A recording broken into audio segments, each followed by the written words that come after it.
श्री आत्मसिद्धि शास्त्र। हे पतित जन पावनी, सूर सरिता समी,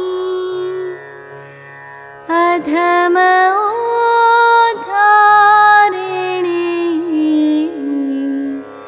आत्मसिद्धि।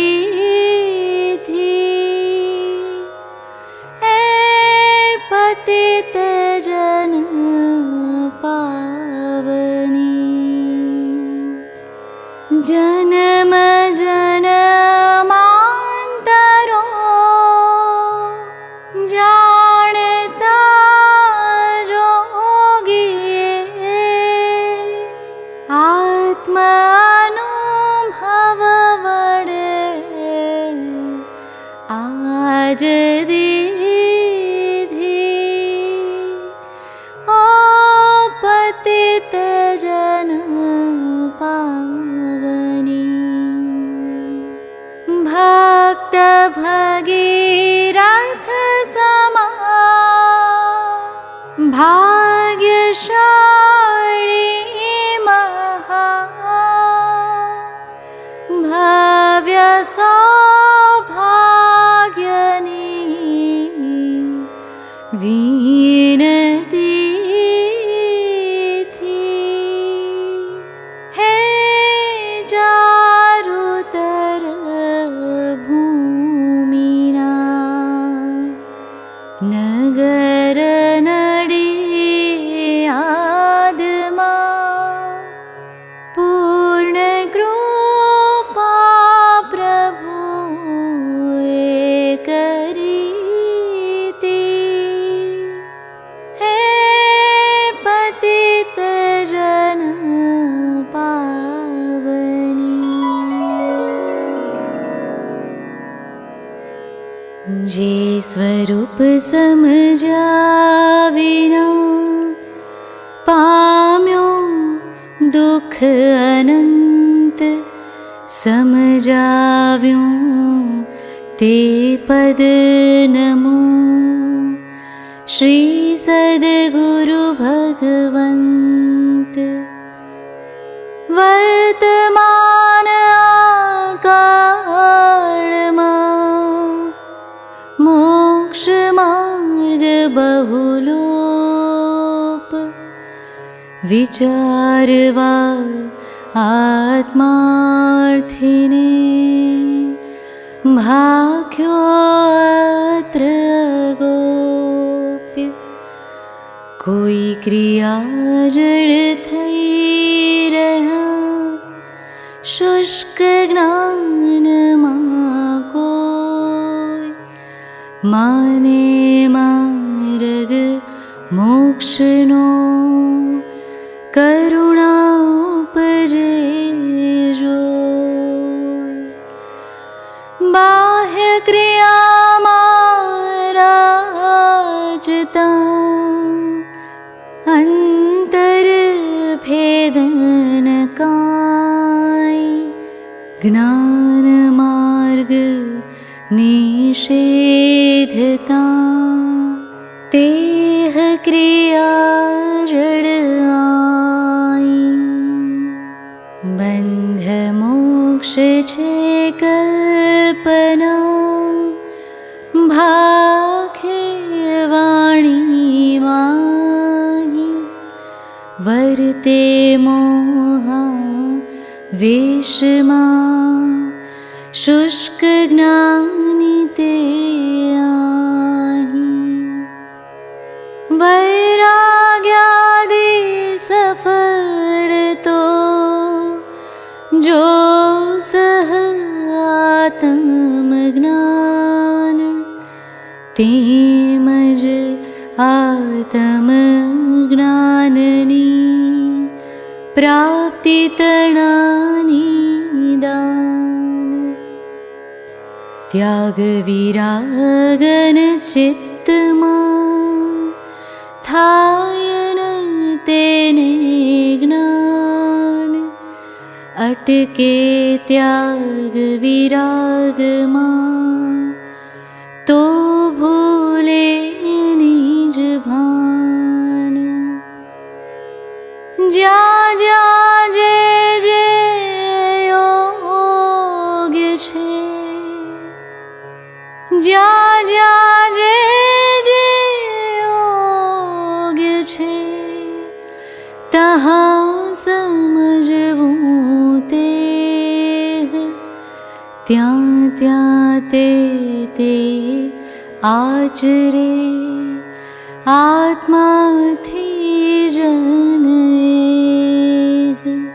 सेवे सद्गुरु चरणने त्यागी दई निज पक्ष, पामे ते परमार्थने निज पदनो ले लक्ष्य। आत्मज्ञान समदर्शिता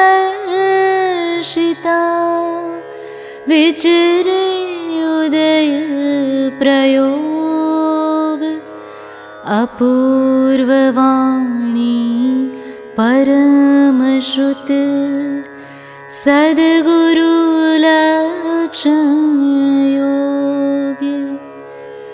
प्रत्यक्ष सद्गुरु सम नहीं, परोक्ष जिन उपकार, एवो लक्ष्य थया विना उगे न आत्मविचार। सद्गुरुना उपदेश वण समझायन जीन रूप, समझावण उपकार शो, समझे जीन स्वरूप। आत्मादि अस्तित्वना जेह निरूपक शास्त्र, प्रत्यक्ष सद्गुरु योग नहीं, त्यां आधार सुपात्र। अथवा सद्गुरु कहा जे अवगाहन काज, ते नित्य विचारवा करी मतांतर त्याज। रोके जीव स्वच्छंद तो पामे अवश्य मोक्ष, पाम्याएम अनंत छे भाख्यूं जिन निर्दोष। प्रत्यक्ष सद्गुरु योग थी स्वच्छंद ते रोकाय, अन्य उपाय कर्या थकी प्राय बमणो थाय।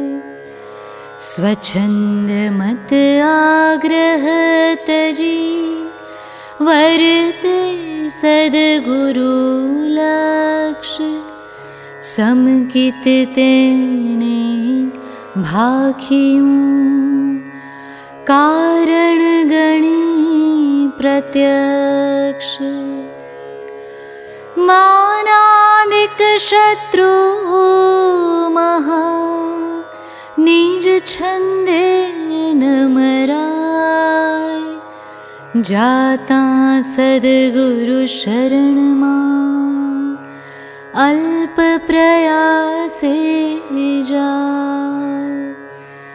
जे सद्गुरु उपदेश थी पाम्यो केवल ज्ञान, गुरु रह्या छदमस्थपण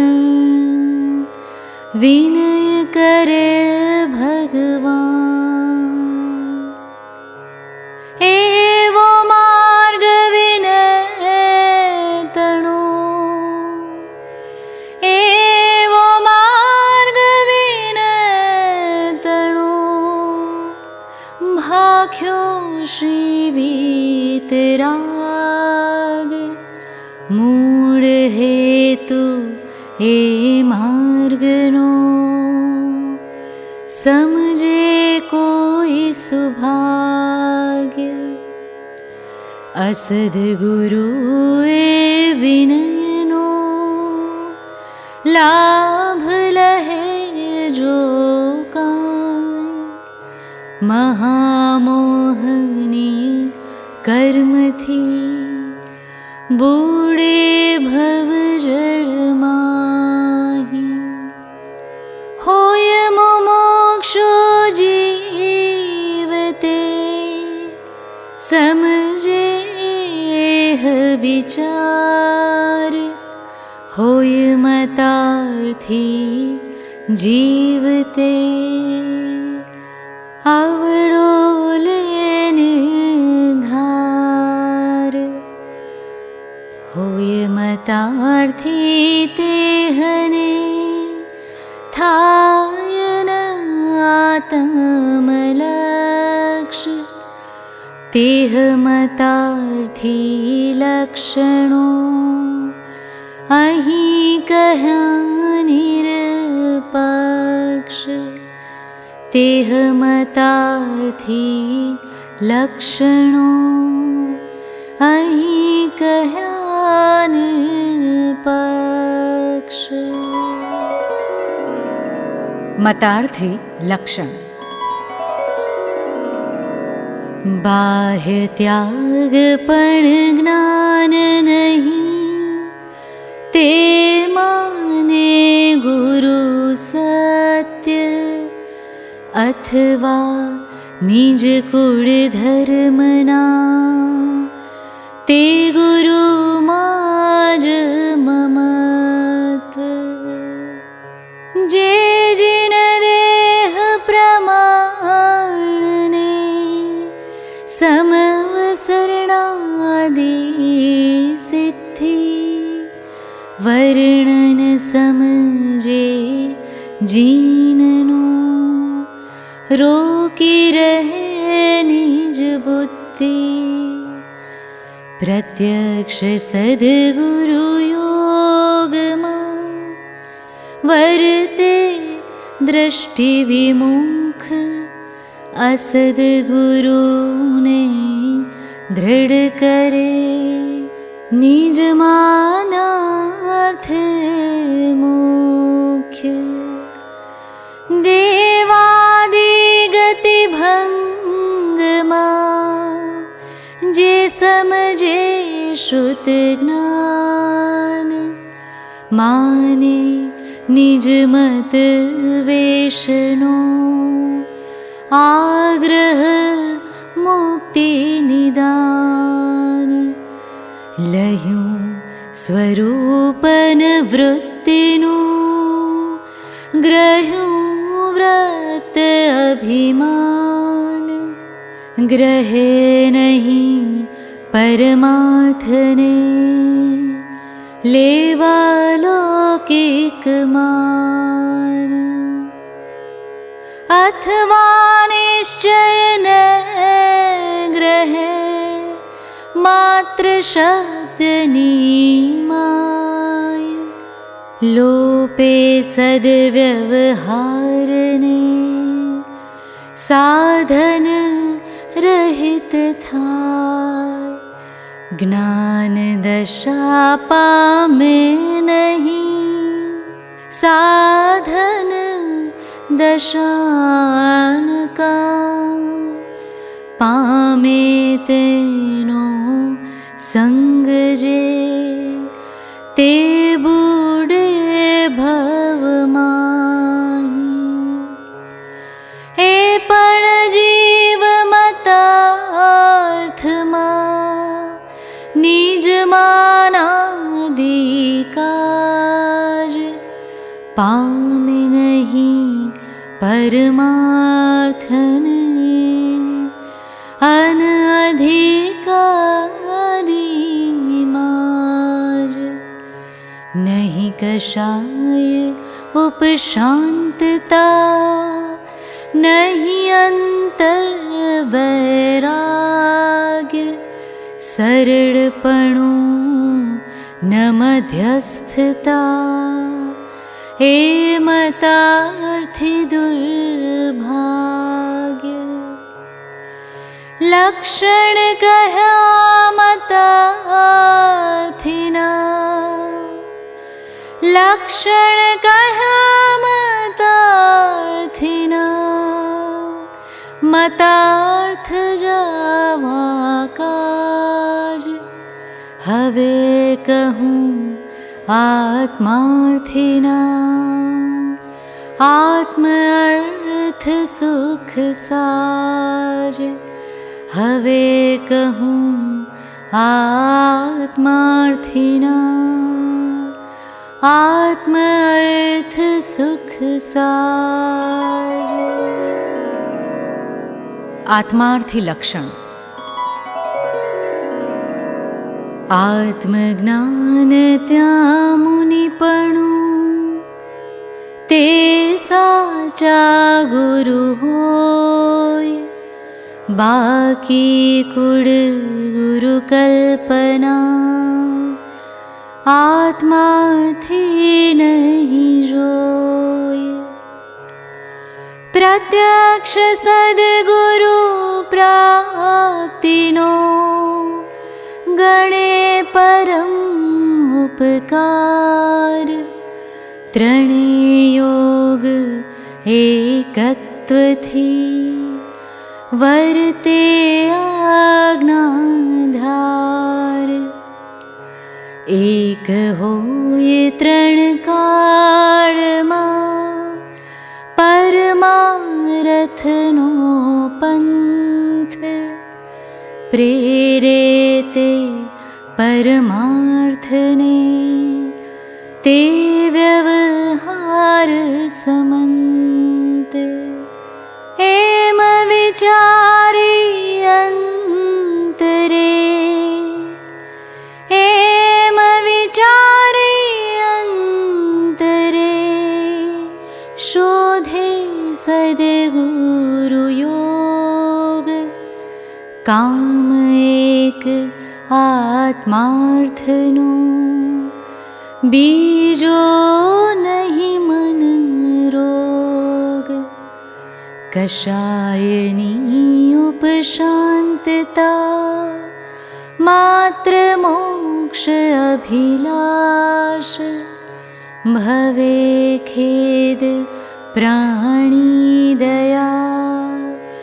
त्या आत्मार्थ निवास। दशानय विज्ञा सुधी, जीव लहे नहीं जोग। मोक्ष मार्ग पामे नहीं, मटे न अंतर रोग। आवे जाए विदशा, सद्गुरु बोध सुहाय। ते बोधे सुविचारणा, त्या प्रगटे सुखदाय। ज्या प्रगटे सुविचारणा,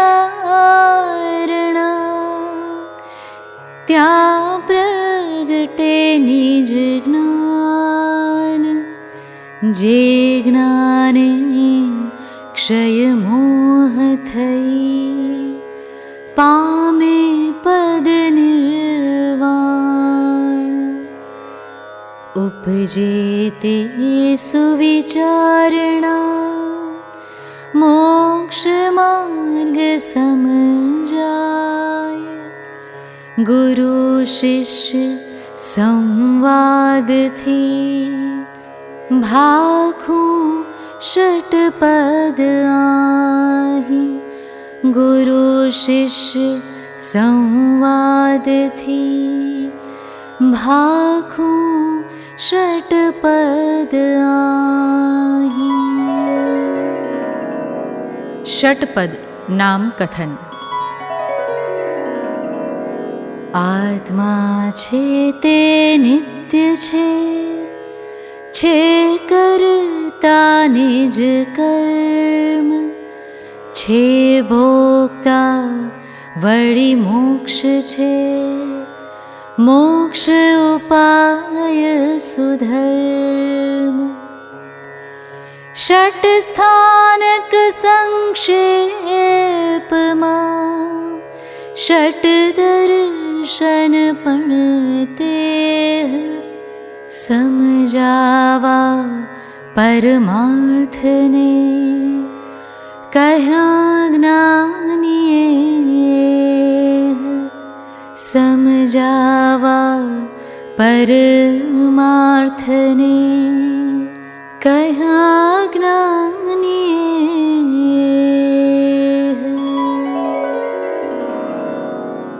શંકા. શિષ્ય ઉવાચ.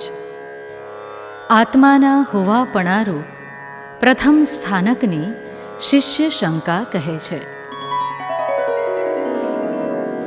નથી દૃષ્ટિમાં આવતો, નથી જણાતો રૂપ, બીજો પણ અનુભવ નહીં, તેથી ન જીવ સ્વરૂપ. અથવા દેહ જ આત્મા, અથવા ઇન્દ્રિય પ્રાણ, મિથ્યા જુદો માનવો, નહીં જુદો એંધાણ. વળી જો આત્મા હોય તો જણાય તે નહીં કે, જણાય જો તે હોય તો ઘટપટ આદિ જે. માટે છે નહીં આત્મા મિથ્યા મોક્ષ ઉપાય, એ અંતર શંકાતણો સમજાવો સદુપાય. એ અંતર શંકાતણો સમજાવો સદુપાય. સમાધાન. સદ્ગુરુ ઉવાચ. આત્મા છે એમ સદ્ગુરુ સમાધાન કહે છે. ભાસ્યો દેહાધ્યાસથી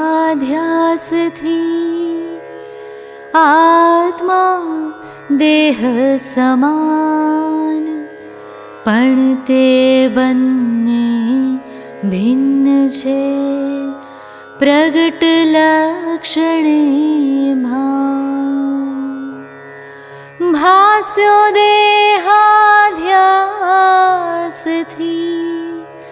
આત્મા દેહ સમાન, પણ તે બંને ભિન્ન છે જેમ અસીને મ્યાન.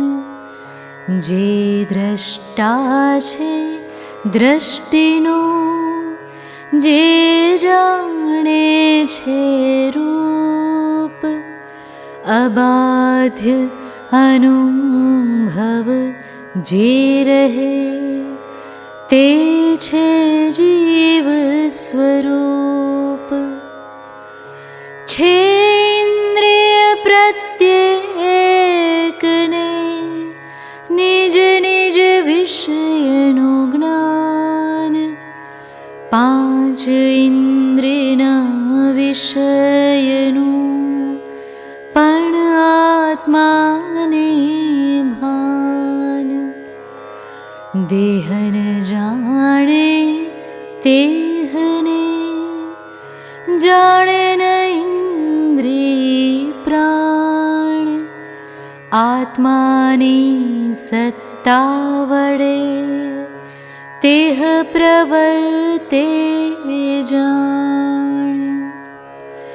સર્વ અવસ્થાને વિશે, સર્વ અવસ્થાન વિશે ન્યારો સદા જણા. પ્રગટ રૂપ ચૈતન્યમય હે ધાણ સદા. ઘટપટ આદિ જાણતું, તેથી તેને માન. જાણનાર તે માન નહીં, કહીએ કેવું જ્ઞાન. પરમ બુદ્ધિ કૃષ દેહમાં, સ્થૂળ દેહ મતિ અલ્પ. દેહ હોય જો આત્મા, ઘટે ન આમ વિકલ્પ. જડ ચેતનનો ભિન્ન છે કેવળ પ્રગટ સ્વભાવ. એકપણું પામે નહીં, ત્રણે કાળ દ્વય ભાવ. આત્માની શંકા કરે, આત્માની શંકા કરે. આત્મા પોતે આપ, શંકાનો કરનાર તે. અચરજ એહ અમાપ, શંકાનો કરનાર તે. અચરજ એહ અમાપ. શંકા. શિષ્ય ઉવાચ. આત્મા નિત્ય નથી એમ શિષ્ય કહે છે. આત્માના અસ્તિત્વના આપે કહ્યા પ્રકાર, સંભવ તેનો થાય છે અંતર કરે વિચાર.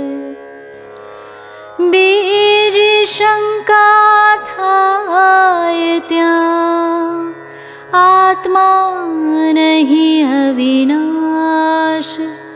દેહ યોગથી ઉપજે, દેહ વિયોગે નાશ. અથવા વસ્તુ ક્ષણિક છે, ક્ષણે ક્ષણે પલટાય. એ અનુભવથી પણ નહીં, આત્મા નિત્ય જણાય. એ અનુભવથી પણ નહીં, આત્મા નિત્ય જણાય.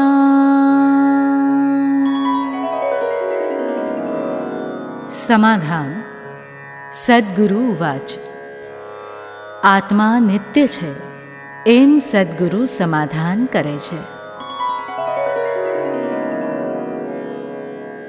દેહ માત્ર સંયોગ છે, વળી જડ રૂપી દ્રશ્ય.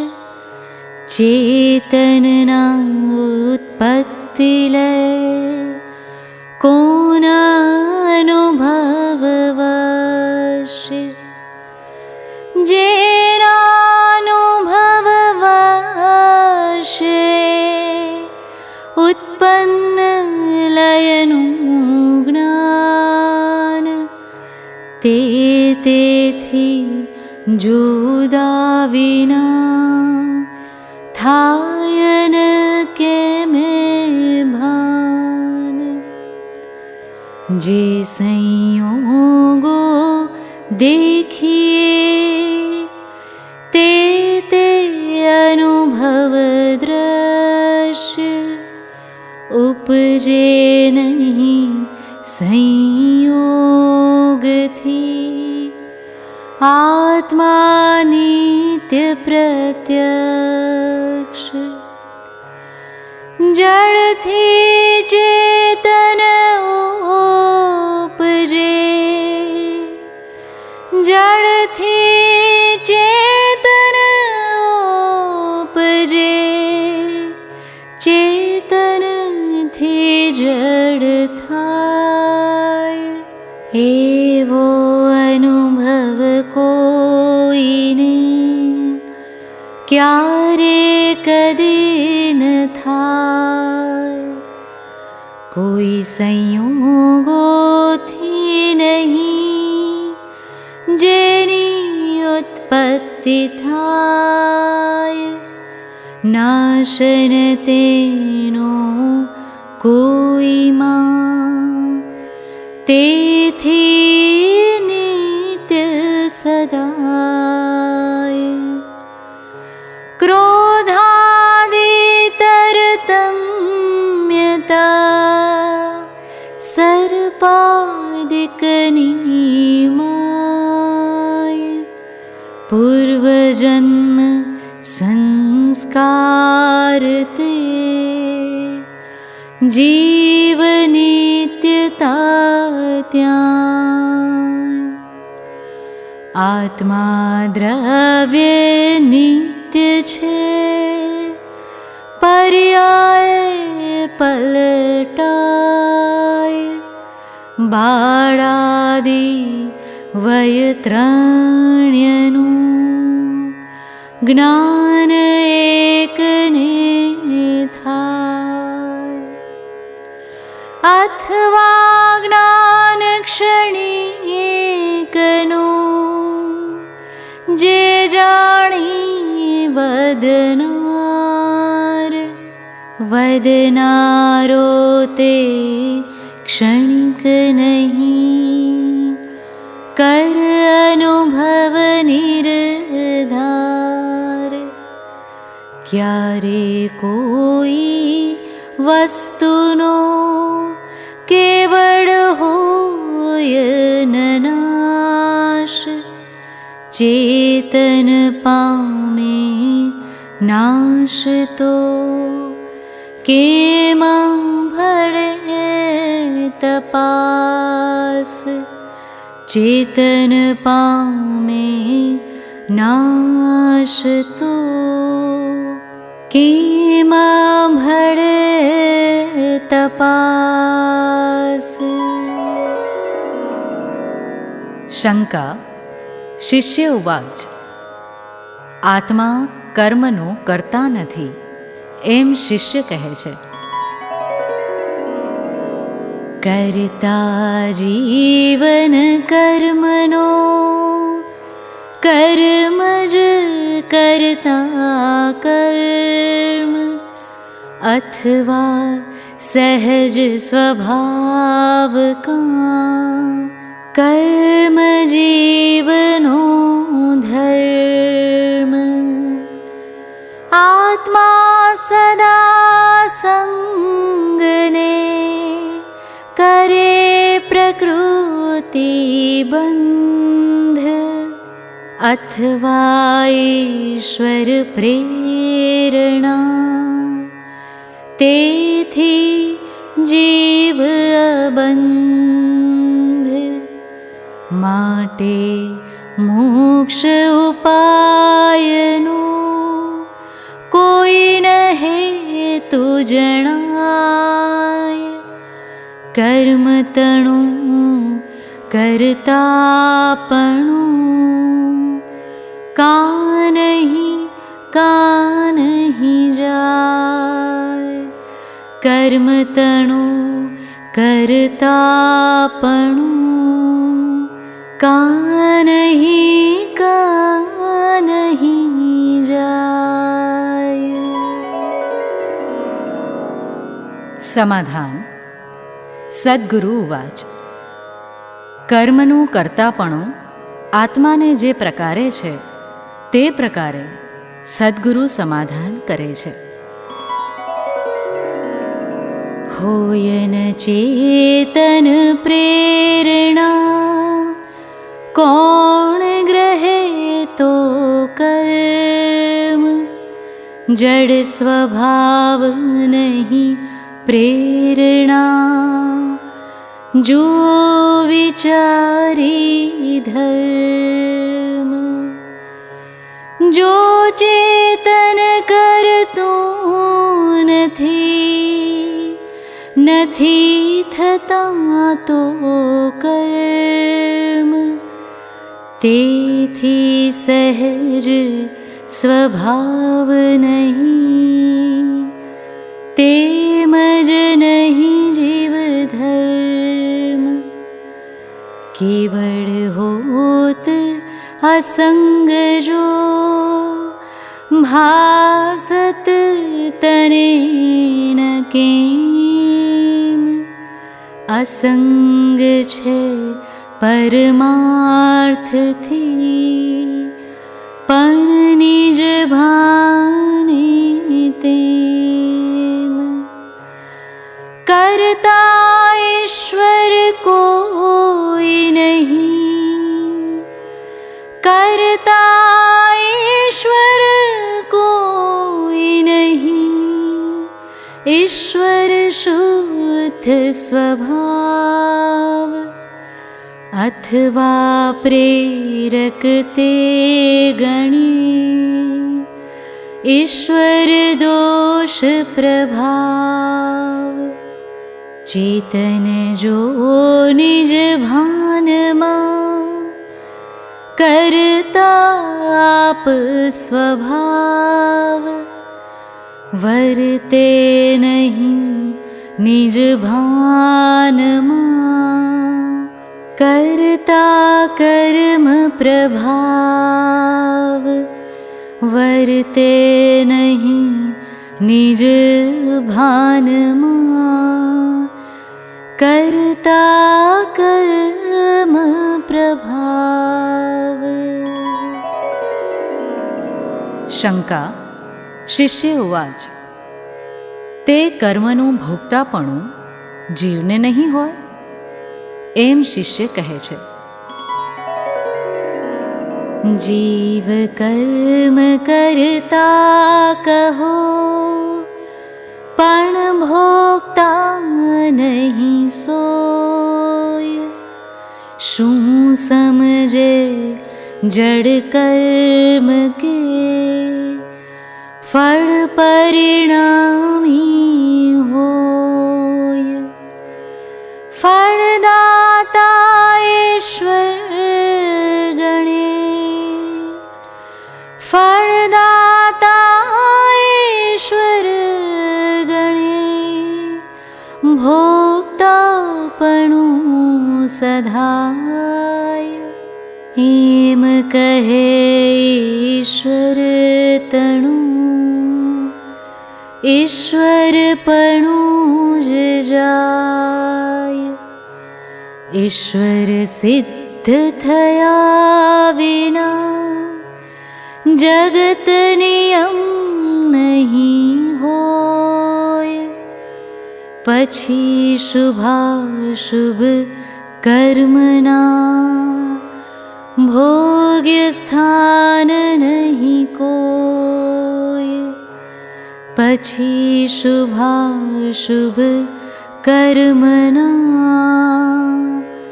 ભોગ્ય સ્થાન નહીં કોઈ. સમાધાન. સદ્ગુરુ ઉવાચ.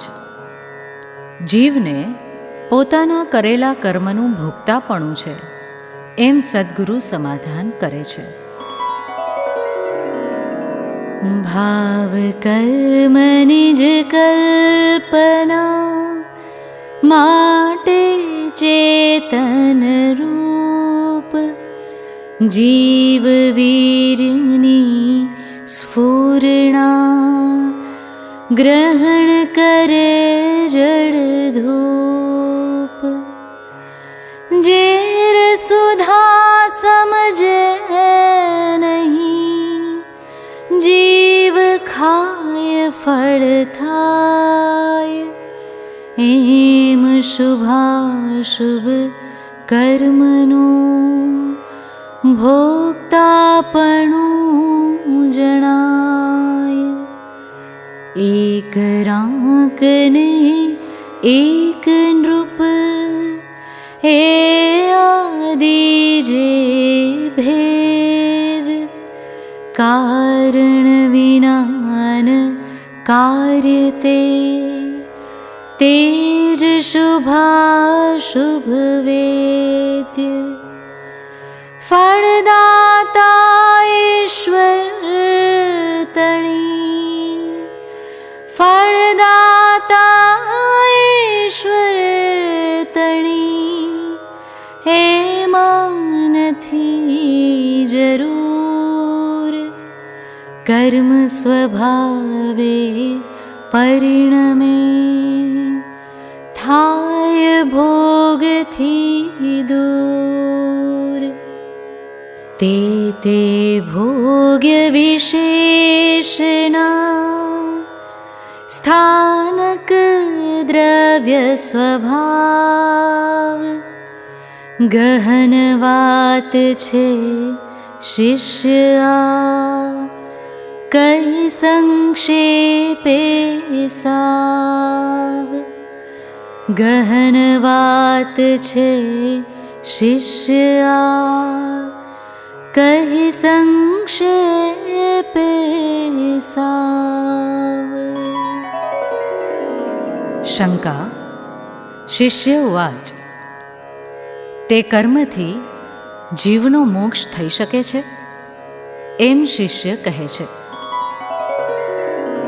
કરતા ભોગતા જીવ હો પણ તેનો નહીં મોક્ષ. વીત્યો કાળ અનંત પણ વર્તમાન છે દોષ. શુભ કરે ફળ ભોગવે દેવાદિ ગતિમાય. અશુભ કરે નરકાદિ ફળ કર્મ રહિત ન ક્યાંય. અશુભ કરે નરકાદિ ફળ કર્મ રહિત ન ક્યાંય. સમાધાન. સદ્ગુરુ ઉવાચ. તે કર્મથી જીવનો મોક્ષ થઈ શકે છે એમ સદ્ગુરુ સમાધાન કરે છે. જેમ શુભાશુભ કર્મ પદ જાણ્યા સફળ પ્રમાણ તેમ નિવૃત્તિ સફળતા માટે મોક્ષ સુજાણ. વીત્યો કાળ અનંત તે કર્મ શુભાશુભ ભાવ તેહ શુભાશુભ છેદતા ઉપજે મોક્ષ સ્વભાવ.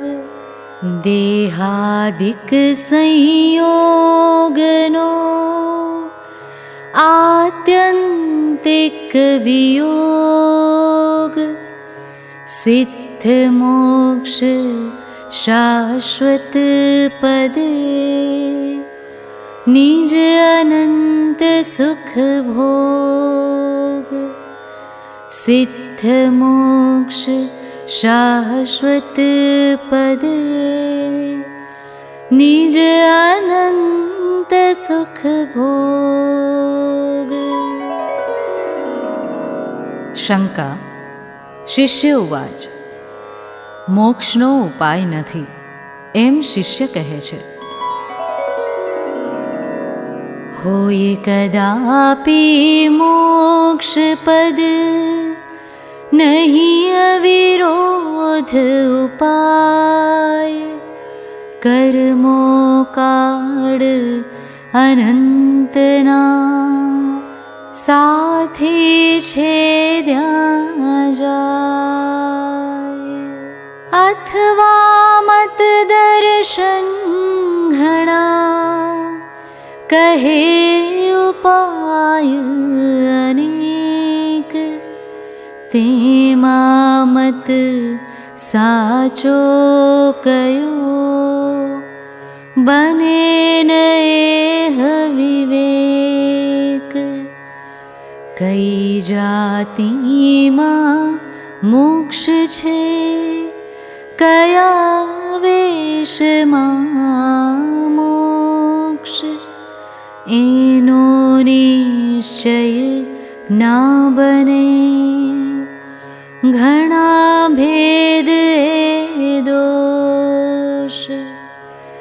तेथी एम जणाय छे, मळे न मोक्ष उपाय, जीवादि जाण्या तणु,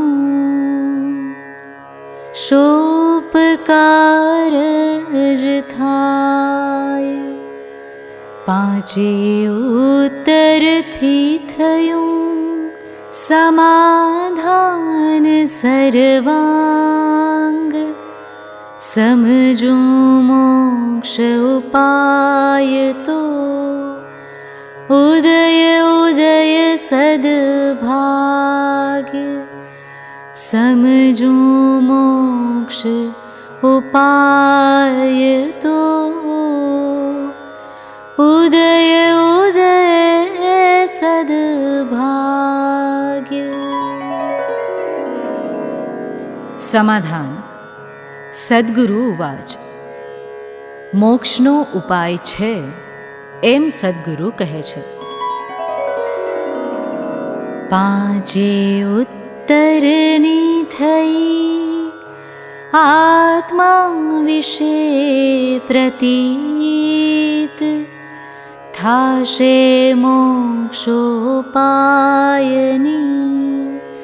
सहज प्रतीत रीत। कर्म भाव अज्ञान छे, मोक्ष भाव निजवास। अंधकार अज्ञान संग, नाशे ज्ञान प्रकाश। जे जे कारण बंधना, तेह बंधनो पंथ। ते कारण छेदक दशा, मोक्ष पंथ भव अंत। राग द्वेष अज्ञान मुख्य कर्मनी ग्रंथ। थाय निवृत्ति जेहथी, तेज मोक्षनो पंथ। आत्मा सत चैतन्यमय, सर्वाभास रहित। जेथी केवल पामिए, मोक्ष पंथ तेरीत। कर्म अनंत प्रकारना तेमा मुख्य आठ, तेमा मुख्य मोहनीय हणाय ते कहूँ पाठ। कर्म मोहनीय भेद बे दर्शन चारित्र नाम, हणे बोध वितरागता अचूक उपाय आम। कर्म बंध क्रोधादिथि हणे क्षमादिकते, प्रत्यक्ष अनुभव सर्वने एमाशो संदेह। छोड़ी मत दर्शन तणु आग्रह तेम विकल्प, कहो मार्ग आसाध से जन्मते अल्प। षट्पदना षट प्रश्नते पूछा करी विचार, ते पदनी सर्वांगता मोक्ष मार्ग निर्धार। जाति वेशनो भेद नहीं कहो मार्ग जो होय, साधे ते मुक्ति लहे एमा भेदन कोय। कषायने उपशांतता कषायने उपशांतता, मात्र मोक्ष अभिलाष भवे खेद अंतरदया, ते कहिए जिज्ञास। ते जिज्ञासु जीवने थाय सद्गुरु बोध, तो पामे समकीतने वर्ते अंतर शोध। मत दर्शन आग्रह तजी वर्ते सद्गुरु लक्ष्य, लहे शुद्ध समकीतते जेमा भेदन पक्ष। वर्ते निज स्वभावनो अनुभव लक्ष्य प्रतीत, वृत्ति वहे निज भावमा परमार्थे समकीत। वर्धमान समकीत थई टाळे मिथ्याभास, उदय थाय चारित्र्यनो वीतराग पदवास। केवल निज स्वभावनु अखंड वर्ते ज्ञान, कहिए केवल ज्ञान ते देह छता निर्वाण। कोटि वर्षनो स्व जाग्रत थतां शमाय तेम विभाव अनादिनो ज्ञान थतां दूर थाय छूटे देहाध्यास तो नहीं करता तू कर्म नहीं भोगता तू तेहनु एज धर्मनु मर्म एज धर्म थी मोक्ष छे एज धर्म थी मोक्ष छे तू छो मोक्ष स्वरूप अनंत दर्शन ज्ञान तू अव्याबाध स्वरूप शुद्ध बुद्ध चैतन्य घन स्वयं ज्योति सुखधाम बीजों कहिए केटलूं कर विचार तो पाम शुद्ध बुद्ध चैतन्य घन शुद्ध बुद्ध चैतन्य घन स्वयं ज्योति सुखधाम बीजों कहिए केटलूं कर विचार तो पाम निश्चय सर्वे ज्ञानिनो आवी अत्र समाय धरी मौनता एम कही सहज समाधि माय धरी मौनता एम कही सहज समाधि माय। शिष्य बोध बीज प्राप्ति कथन।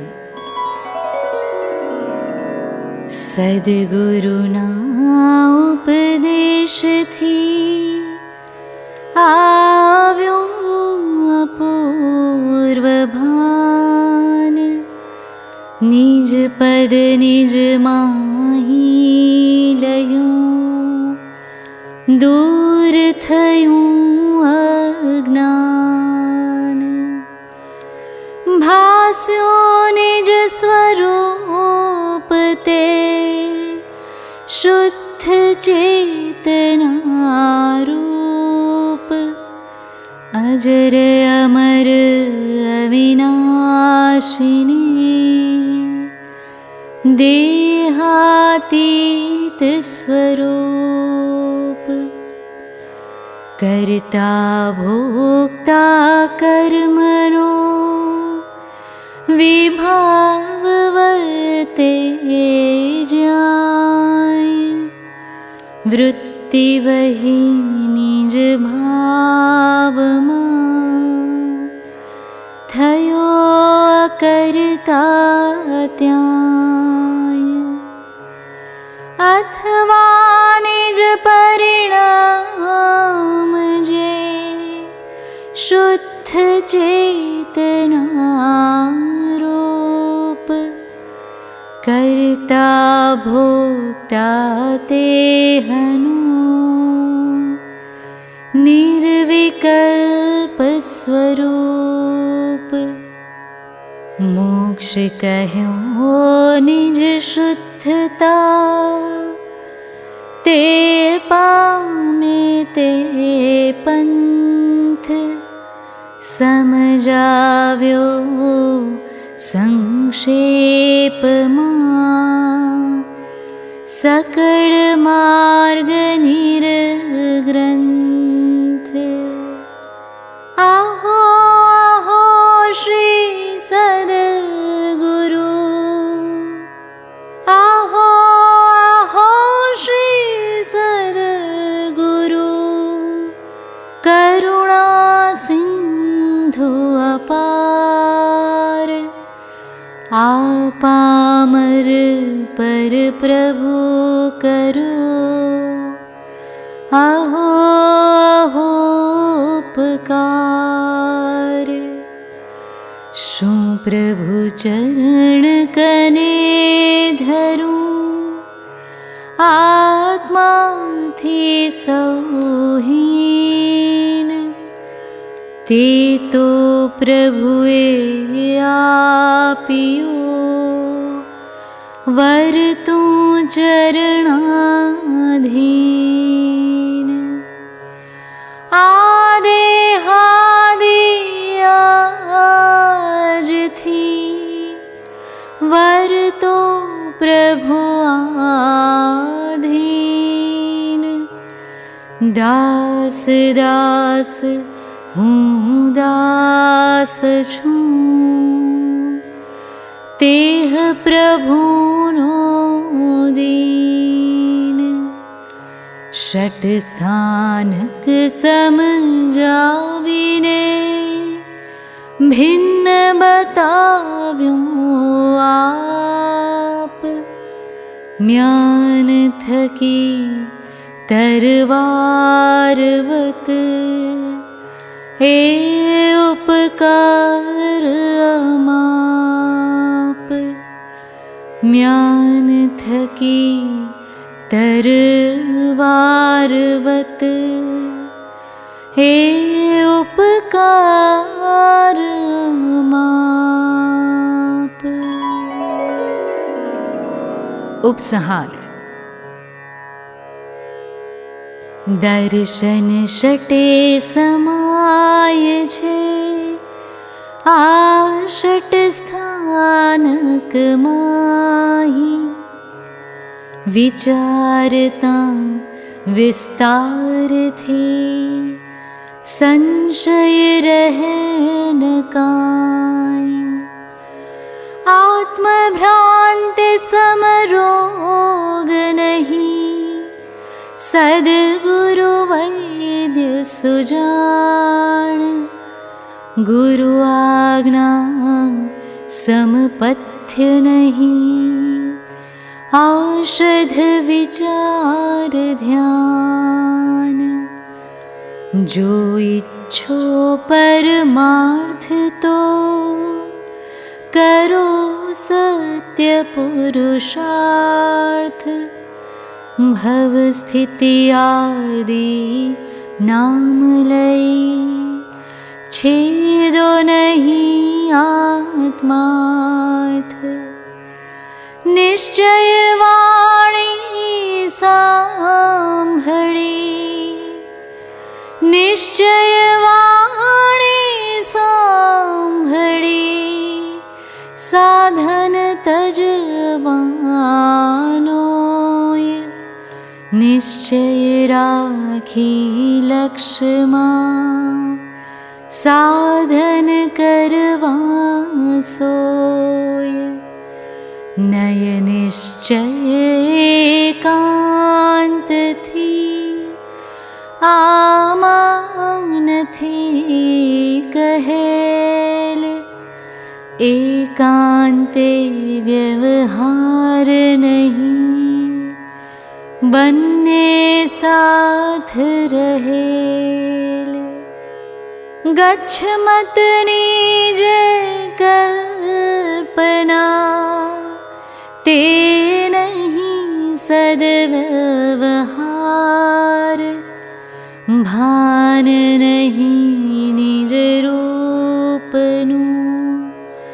ते निश्चय नहीं सार, આગળ જ્ઞાની થઈ ગયા, વર્તમાનમાં હોય થાશે काळ भविष्यમાં मार्ग भेद नहीं कोय।